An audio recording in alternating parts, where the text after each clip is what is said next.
तुम्हारे आर्म्स में सबसे बड़ा मसल क्या होता है पता है? तुम्हारा ट्राइसेप।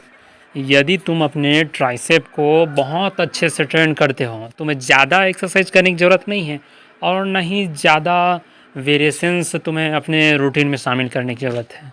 तुम्हें बस 1 से 2 जो कि मेन मेजर मसल को तुम्हारे टारगेट करता है, सिर्फ उसी एक्सरसाइज को तुम्हें करना चाहिए।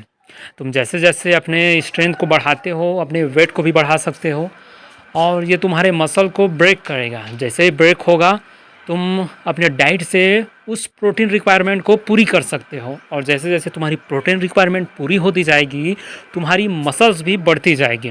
तुम्हें बहुत सारे एक्सरसाइज करने की ज़रूरत नहीं है, तुम्हें बस कुछ टिप्स चाहिए। मेन मसल्स क्या होता है तुम्हारे आर्म्स में?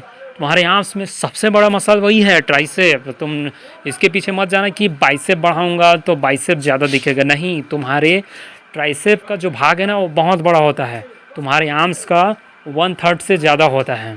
यहाँ तक कि तुम्हारा जो बाइसेप है ना, वो बहुत कम होता है, बहुत छोटा मसल्स है तुम्हारा बाइसेप।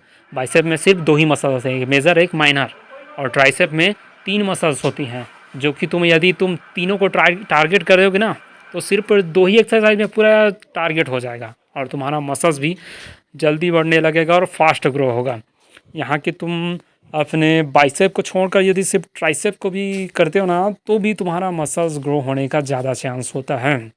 और फिर बात करें शोल्डर की, तो शोल्डर जो तुम्हारे ब्यूटीनेस को बढ़ाता है, तुम्हारी एस्थेटिक बॉडी को बढ़ाता है, उसके लिए सिर्फ तुम एक्सरसाइज कर सकते हो, सिर्फ 2 ही है।